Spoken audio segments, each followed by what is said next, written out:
Subscribe करें और bell दबाएं ताकि कोई खबर रह न जाए।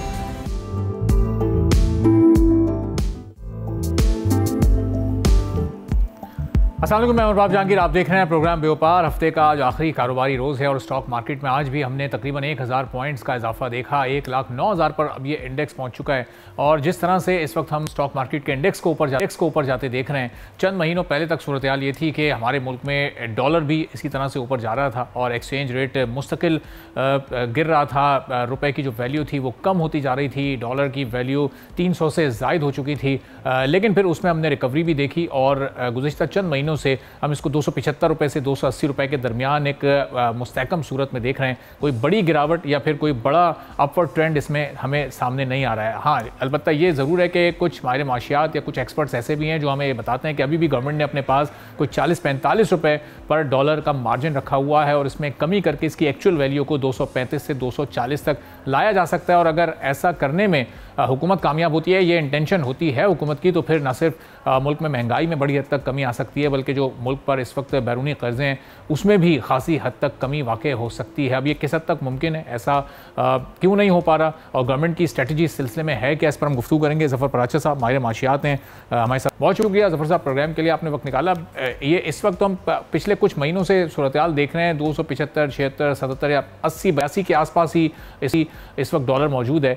ये जो एक्चुअल इसकी वैल्यू कुछ एक्सपर्ट्स हमें बताते हैं, कोई 235, कोई 240, कुछ फर्म्स की जानिब से भी इस तरह के फिगर सामने आए। तो ये कितनी हकीकत है इसमें, एक्चुअल इसकी इस वक्त जो एक्सचेंज रेट है हमारे मुल्क का वो है क्या, और जो गवर्नमेंट ने जहाँ इसको स्टेबल किया हुआ है वो बिल्कुल दुरुस्त है? अस्सलाम वालेकुम जनाब, आपका बहुत शुक्रिया। और जो आप फरमा रहे हैं कि जो डॉलर का रेट नीचे होना चाहिए, तो मैं भी इस बात से मुत्तफिक हूँ कि डॉलर का जो एक्चुअल रेट है वो मैक्सिमम 250 रुपए और मिनिमम 230-35 पे होना चाहिए, जो फिल वक्त हमारे फाइनेंशियल क्रीडेंशियल्स हैं। और जो हमारी जो फाइनेंशियल जो इंडिकेटर्स हैं या जो हमने हमारे आरबी चीफ ने जो केयर टेकर गवर्नमेंट के अंदर जो एडमिनिस्ट्रेटिव मेजर्स लिए थे, ये सारे रिजल्ट्स उसके हैं। और मौजूदा हुकूमत भी क्रेडिट क्यों जाता है कि वो उस जो आपके एडमिनिस्ट्रेटिव मेजर्स हैं उनको कैरी कर रही है। अब जहाँ तक बात है कि डॉलर का रेट नीचे होने की और ये क्यों नहीं हो रहा, तो मैं ये समझता हूँ कि हमारे यानी कि दो स्कूल ऑफ थॉट है, उसमें से वो एक स्कूल ऑफ थॉट ये समझता है कि गवर्नमेंट के ऊपर एक्सपोर्टर्स का प्रेशर है। अच्छा। और वो ये कहते हैं कि अगर हम डॉलर का रेट आप नीचे करेंगे तो आपकी एक्सपोर्ट मुतासिर होगी, जबकि मेरा कहना यह है कि एक्सपोर्ट मुतासर नहीं होगी, क्योंकि वजह यह है कि जब डॉलर 100 रुपए का था या 300, 350 का हुआ तो भी एक्सपोर्ट की फिगर कोई नहीं पड़ी। एक्सपोर्टर्स की जो कारकर्दगी है पिछले 2-3 दहाइयों से इंतहाई मायूस कुन है। तो अगर हम डॉलर का रेट नीचे करते हैं, एक तो एक्सपोर्ट नहीं गिरेगी हमारी, लेकिन उसके साथ साथ हमारे मुल्क में महंगाई की कमी आ जाएगी और जो कॉस्ट ऑफ डूइंग बिजनेस है वो बहुत कम हो जाएगा, इंटरेस्ट रेट कम हो जाएगा, हमारे जो कौमी खजाने के ऊपर बोझ है वो कम होगा और जो हमारा बैरूनी कर्जों का हुजम है वो बहुत कम होगा और हर चीज में महंगाई में मजीद कमी आएगी, जो कि महंगाई हमारी ग्रास रूट लेवल तक उसका फायदा जा सकेगा महंगाई कम होने का। तो डॉलर का रेट मैं ये समझता हूँ हमें नीचे करना चाहिए। इसके मुकाबले में अगर हम कारकर्दगी देखें एक्सचेंज की ओवरसीज पाकिस्तानी की विदाउट इंसेंटिव और रिबेट, वो बड़ी शानदार है। तो हमको उनको एक्सपोर्ट इंडस्ट्री का दर्जा देना चाहिए, उनको भी एक्सपोर्ट कैटेगरी के अंदर शामिल कर लेना चाहिए।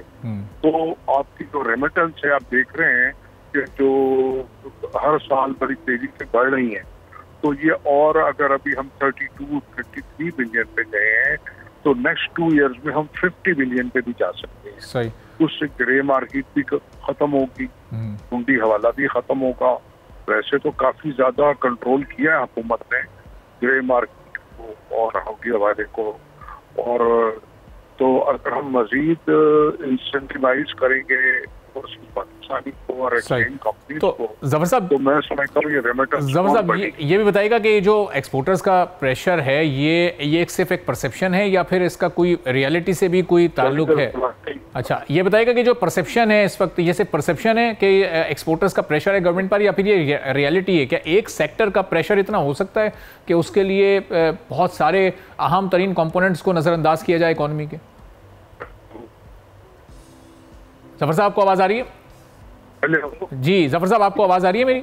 जफर साहब को हम रिकनेक्ट करते हैं और वो कह रहे हैं कि इस वक्त एक्सपोर्टर्स का बड़ा प्रेशर है हुकूमत पर। ये जो डॉलर की एक्चुअल वैल्यू उनके नज़दीक और कुछ और दीगर एक्सपर्ट्स के नज़दीक मिनिमम 230 टू 235 और फिर मैक्सिमम 240 है, तो उसको नीचे इस वक्त लाने में हुकूमत कामयाब नहीं हो पा रही है।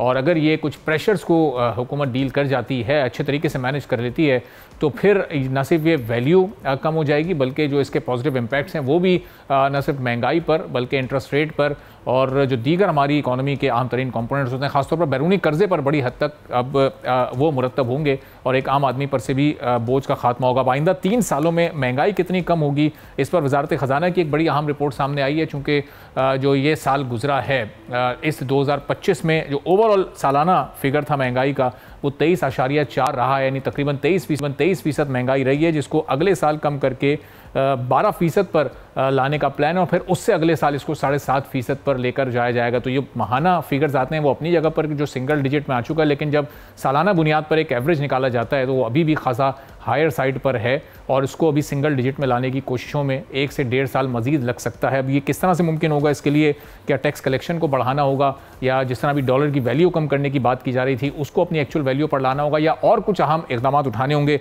इस सिलसिले में हम बात करेंगे। हमारे इशफाक साहब टैक्स एक्सपर्ट भी हैं, हमारे माशियात भी हमारे साथ मौजूद हैं। हमारे साथ बहुत शुक्रिया सर प्रोग्राम के लिए, आपने वक्त निकाला। ये जो महंगाई को ओवरऑल सालाना बुनियादों पर सिंगल डिजिट में लाने की बात हो रही है, ये कितना लॉन्ग टर्म प्रोसेस होगा, इसके लिए कौन कौन से इकदाम बड़े अहम तरीन होंगे? क्या टैक्स कलेक्शन के निज़ाम में कुछ इस्लाहात लाने की ज़रूरत है या जो इस वक्त एक्सचेंज रेट है हमारा उसको एक्चुअल पोजीशन पर लाने की ज़रूरत है? क्या क्या उसमें बुनियादी ज़रूरतें हैं? जी बिस्मिल्लाहिर्रहमानिर्रहीम, thank you very much.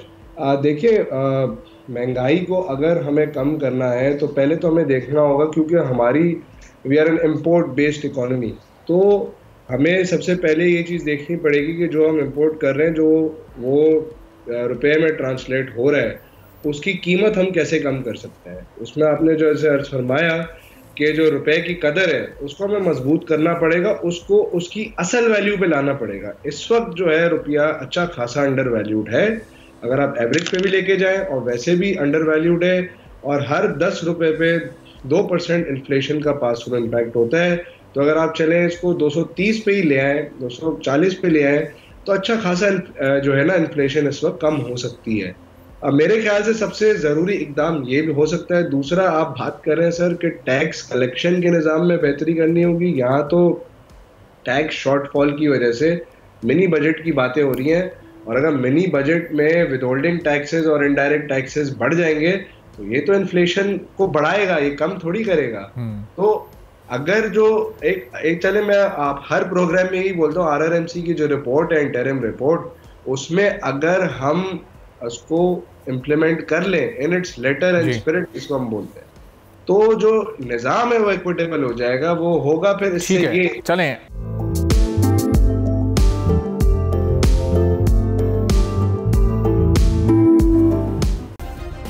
Subscribe करें और बेल दबाएं ताकि कोई खबर रह न जाए।